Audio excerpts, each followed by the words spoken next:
Como siempre les menciono, no hay mejor momento para hablar acerca de libros, para hablar acerca de este tipo de videos en el que resumimos las lecturas que estuve, en este caso, teniendo a lo largo de mayo y de junio. Mi nombre es Laura Oliva, sean bienvenidos un día más al canal. El día de hoy les estaré compartiendo el wrap-up de estos 2 meses.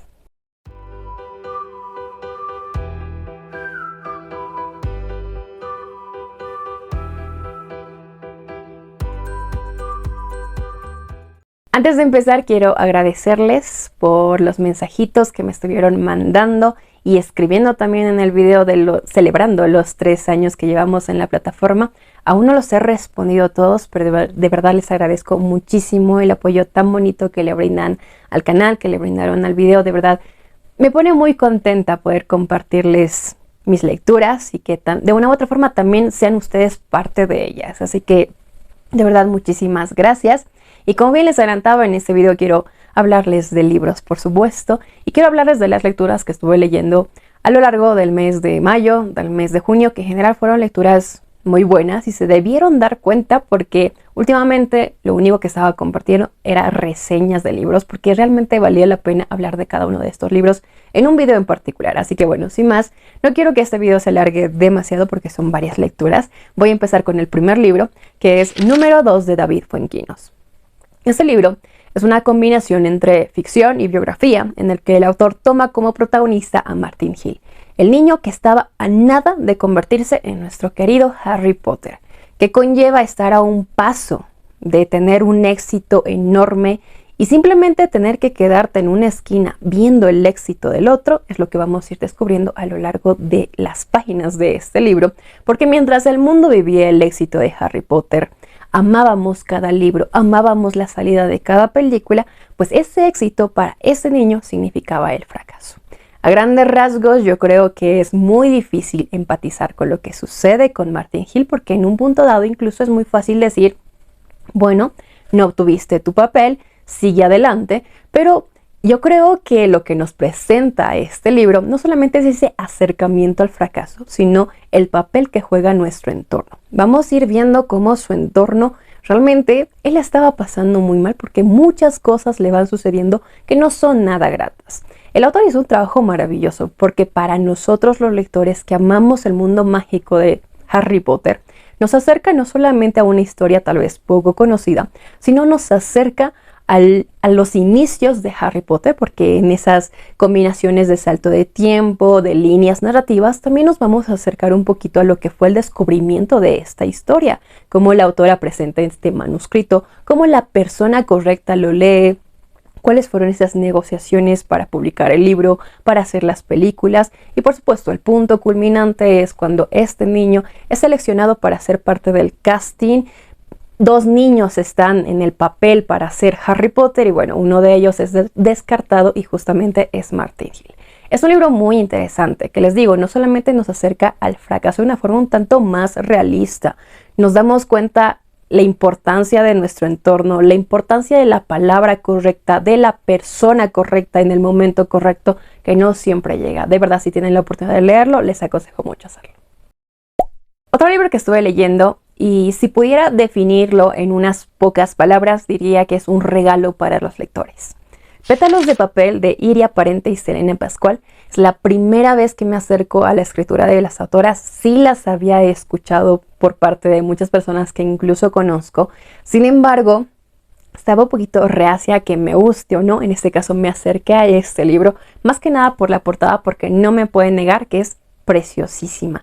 Y si les soy sincera, es una historia increíble porque, como les digo, yo la siento como un regalo para los lectores, para aquellas personas que disfrutamos viajar a mundos diferentes, a épocas diferentes, conocer cosas que salen de nuestra realidad. Esa es la realidad, esa es la descripción de este libro. En este caso en particular nos encontramos con la historia de Dani, quien al momento de los hechos se supone que estaba leyendo un libro y de la nada aparece en un mundo que no es el suyo.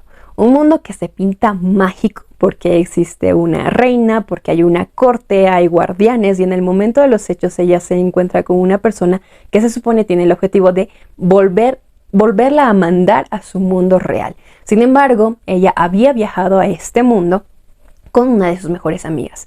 Así que antes de volver a su mundo tiene que encontrar a su mejor amiga.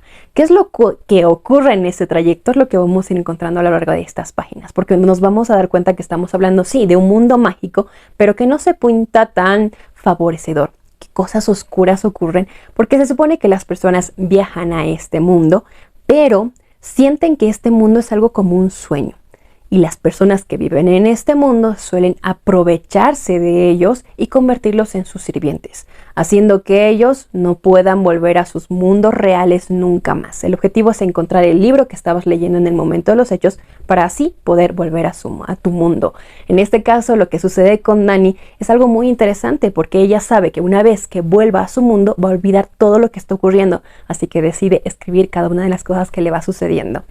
Y es mágico porque dentro de esta historia ella se va a encontrar con una persona que va a hacer que las cosas cambien radicalmente. Entre estos dos personajes va a surgir un sentimiento muy bonito, un sentimiento que va acompañado de cosas mágicas en general. Y tiene un final que de verdad a mí me derritió el corazón. Si tienen la oportunidad de leerlo, si están buscando algo de fantasía, pero que se sienta como un regalo, les digo, para aquellas personas que disfrutamos viajar a mundos diferentes, esa es una gran recomendación. Otro libro que estuve leyendo y fue muy triste en general acercarme a esta historia es Me alegro de que mi madre haya muerto, de Janet McCarthy. Este libro en su momento estaba en boca de todos. Estoy segura que ustedes escucharon hablar acerca de esta historia porque les digo, todo el mundo lo estaba hablando al respecto. Y el morbo más que nada nacía porque la autora se supone que iba a compartir con nosotros parte de su experiencia con iCarly, Nickelodeon y específicamente con el productor Dan Schneider. Sin embargo, la autora no solamente nos comparte parte de esta experiencia, que yo diría que es muy general, sino nos comparte su experiencia de vida. Una experiencia que está muy ligada con la actuación, pero también con su madre. Desde muy niña, ella había convertido a su madre en su todo. Hacía todo para complacerla porque ella había pasado por un cáncer y en su 6º cumpleaños incluso, Janet solamente deseaba que su madre siguiera viviendo un año más. ¿Cómo pasamos de un sentimiento tan bonito al título de este libro? Por supuesto, vamos a ir viendo la relación que había entre estas dos personas, una relación que se convierte en algo muy tóxico. Su madre controlaba absolutamente todo, no solamente de qué trabajos ella tenía que aceptar, sino de su imagen. Ella fue la que distorsionó su imagen y la introdujo al mundo de la anorexia que más tarde se convirtió en bulimia. El título es muy sugerente. En un punto dado, su madre fallece y no solamente era el vivir el luto de haber perdido a su madre, era vivir el darse cuenta de que esa relación no le hacía absolutamente nada bien.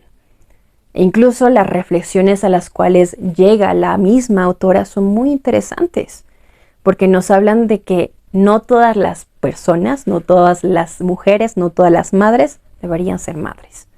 Hay personas que no están hechas para esto y su madre era una de ellas. La verdad es que es un libro muy triste, es un libro muy reflexivo. Si tienen la oportunidad de leerlo, más allá de lo que hayan escuchado en las redes, de que los hayan spoileado, de verdad yo les aconsejo leerlo porque nos permite no romantizar la relación de padres e hijos y específicamente la figura que es una madre, que muchas veces la enaltecemos, pero también es humana y puede cometer errores. Y esta historia claramente nos lo demuestra. De verdad, tienen que leerlo. Otro libro que estuve leyendo, y más que nada me parece una lectura complementaria, es Las claves esotéricas del tercer Reich, Nazis, magia y ocultismo, de José Lesta. Este libro es parte de una colección denominada como El Archivo del Misterio de Iker Jiménez. Les digo que es más que nada complementaria porque lo que hace el autor es presentarnos su investigación que está relacionada con el nazismo y cómo éste se relacionaba con la astrología, con las predicciones de Nostradamus, con la numerología, que bueno, en general se sabe que estos mandos sí estaban muy vinculados con este mundo esotérico. Entonces, el autor hace o intenta hacer un análisis psicológico de la personalidad de Hitler, lo cual me pareció muy interesante, pero lo combina con la numerología, con la astrología, que la luna en Marte, en que Júpiter en no sé qué, y en un punto dado sí me pareció pues sacado de la manga. Entiendo, es algo que yo no soy muy afín. El autor intenta dar como que un análisis mucho más profundo, intenta entender como que este tipo de creencias, pero les digo, me parece más sacado de la manga, no tan creíble, y por eso lo considero más como una lectura complementaria, que sí nos permite entender un poquito de lo que se creía en ese momento, porque incluso habla acerca de los orígenes de la esvástica, en general de las creencias y la distorsión que se tuvo en su momento de estas creencias para llegar a la filosofía que tenían en el momento de los hechos, y también indaga en el después, en ciertos misterios como el código Enigma, como ciertos tesoros, oro que llegó a perderse, e incluso documentos muy importantes que a la fecha algunas personas llegan a encontrar pero no se los toma tan en cuenta o simplemente desaparecen. Entonces, cosas misteriosas ocurren dentro del mundo y dentro de lo que es el nazismo, y el autor intenta dar razones mucho más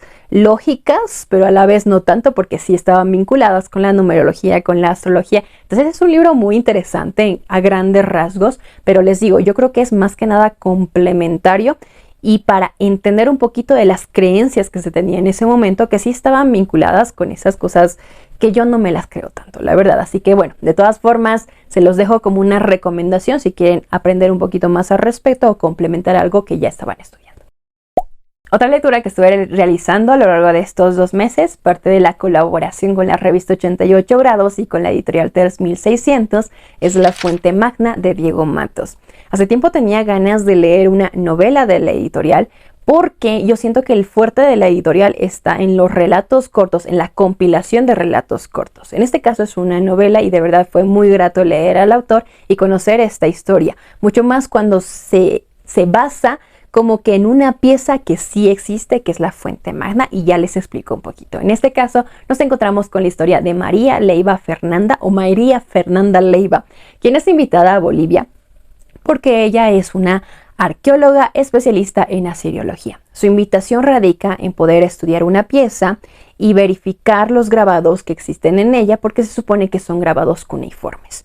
¿Cómo es que una pieza de la antigua Sumeria está o se encuentra en América? Es un misterio que resolver, y sí es real.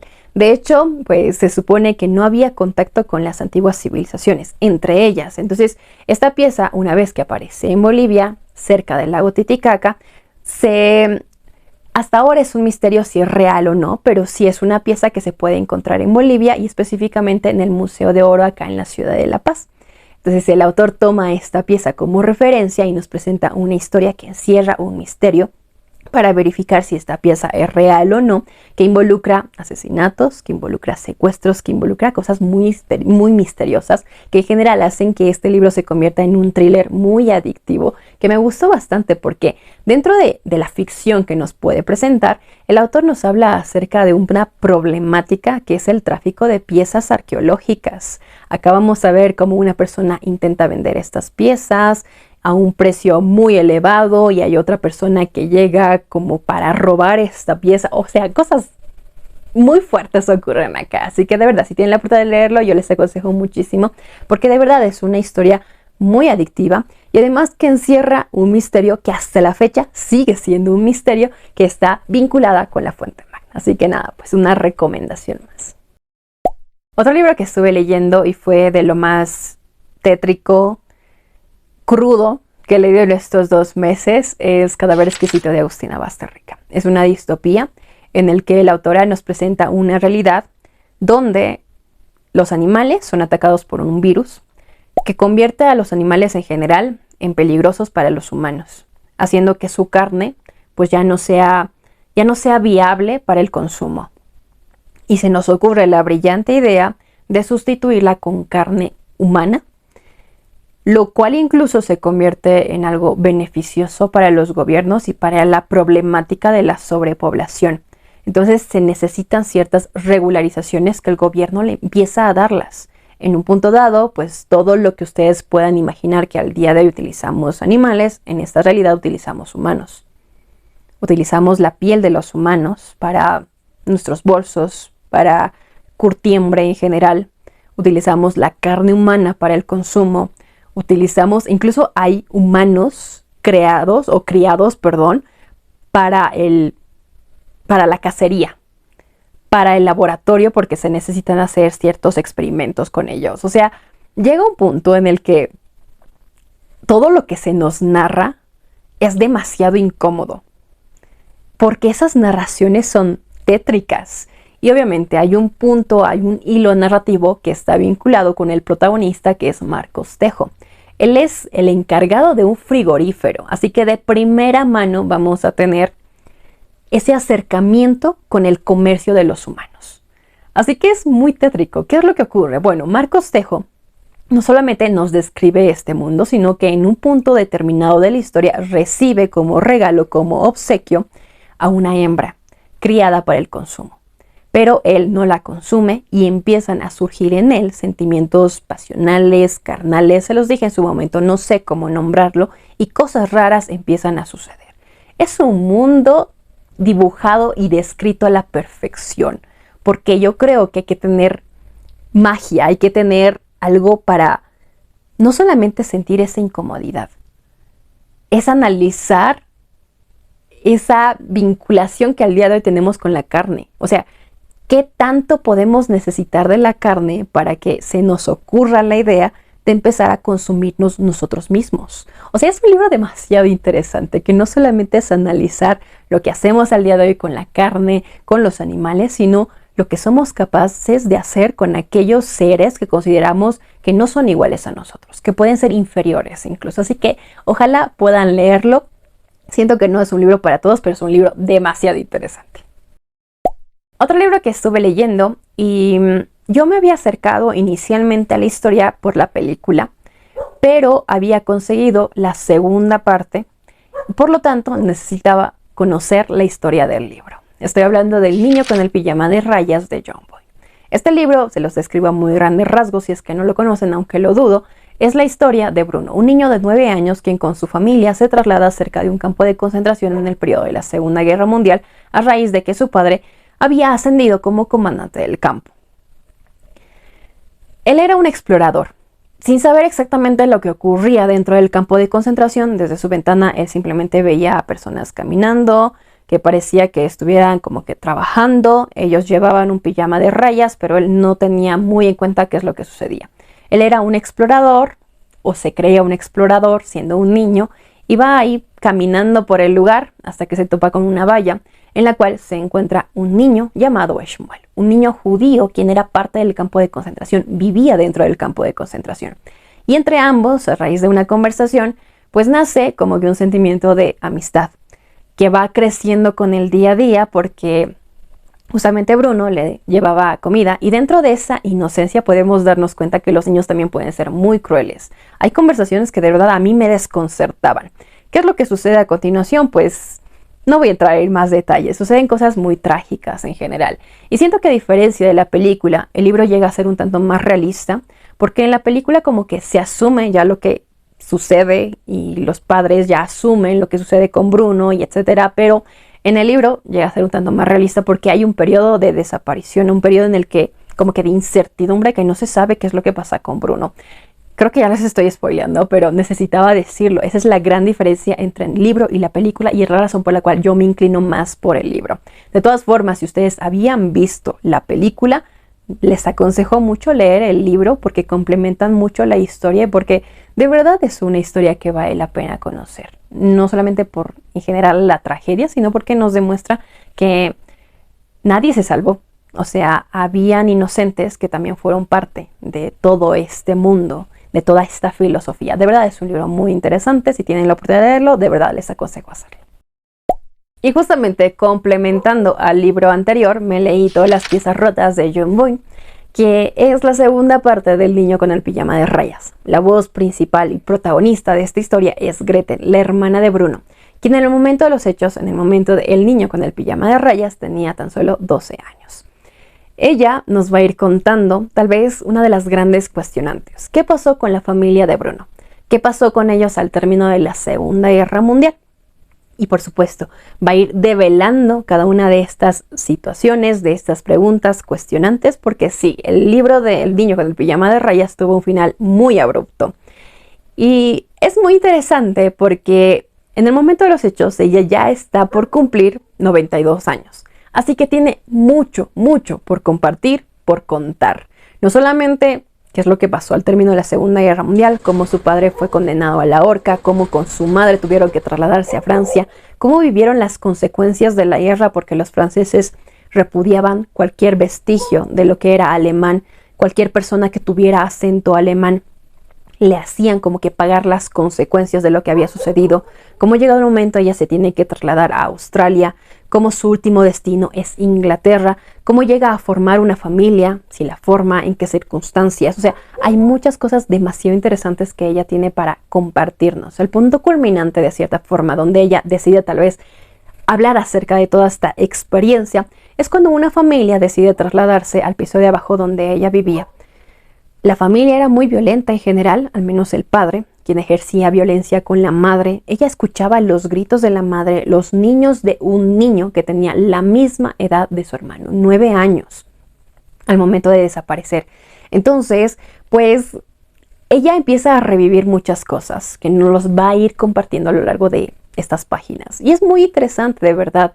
Yo siento más que nada como una continuación necesaria que nos permite en general despedirnos de Shmuel, despedirnos de Bruno, porque incluso hay una escena reveladora en la cual no voy a entrar en muchos detalles, pero a grandes rasgos, ella también conoció a Shmuel, no solamente porque en algún punto tal vez fue a su casa, ella tuvo una conversación dentro del campo de concentración porque sí logró entrar al campo de concentración con su padre. En fin, no quiero hablar más detalles al respecto. Si tienen la oportunidad de leerlo, si ustedes también se quedaron con dudas de la familia de Bruno, yo creo que esta lectura va a ser complementaria y va a ser muy bonito poder despedirse de estos personajes. Una lectura que me sorprendió demasiado a lo largo de estos 2 meses, que de verdad no pensé que fuera a impactarme tanto por la realidad que representa y por la reflexión que nos trae, es El Invencible Verano de Liliana de Cristina Rivera Garza. Esta historia se centra en la hermana de la autora, quien falleció por un feminicidio. Es una historia demasiado triste en la que la autora intenta indagar en la vida de su hermana, reconstruyendo más o menos cómo es que era su vida, porque llegó el momento, ella era una estudiante de arquitectura que estaba viviendo sola. Entonces, a partir de conversaciones que ella tiene con las personas que en vida conocieron a Liliana, intenta reconstruir su vida. Cómo se fue, tal vez, trastornando al punto de que ella fallece en manos de quien era en su momento su novio. Cómo este escapa, cómo incluso la autora intenta reabrir el caso mucho tiempo después y no lo puede hacer porque resulta que los papeles simplemente se habían perdido. Y yo creo que es cargar con una frustración y un sentimiento de culpa por parte de la autora que se siente a lo largo de las páginas. Es intentar indagar y entender en qué punto tal vez se pudieron hacer las cosas diferente para que su hermana no perdiera la vida. Entonces se nota como que esa carga de sentimiento, esa carga de culpa, y es algo muy interesante porque no solamente visibiliza el caso de Liliana, visibiliza en general la violencia que se ejerce en contra de las mujeres, cómo se victimiza más aún a la víctima, cómo no se cree en las cosas que les pasan a las mujeres y cómo esta realidad no solamente es parte de México, es parte de Latinoamérica. De verdad, si tienen la oportunidad de leerlo, yo creo que es un libro tremendamente recomendado. Es una realidad tan triste y tan dura que de verdad tienen que leer este libro. Otro libro que estuve leyendo y para lo que estaba leyendo realmente fue como que mágico de cierta forma encontrarme con esta historia y necesitaba algo así. Es El Príncipe y la Modista de Jane Wang. Este libro es una novela gráfica que tiene unas viñetas encantadoras, una colorimetría que de verdad no saben lo que yo disfruté. Y nos cuenta la historia del príncipe Sebastián, un príncipe quien se tenía que casar con una doncella. Se supone que se estaba celebrando o se iba a celebrar un baile para que él pueda conocer a esta doncella. Así que todas las casas donde se realizaban vestidos, zapatos, pues estaban a full de trabajo. Una de ellas es la casa donde trabajaba Frances, la modista, a quien una clienta llega para pedirle por favor que le haga un vestido que sí sea llamativo, pero tal vez no tanto porque a ella no le interesaba el baile.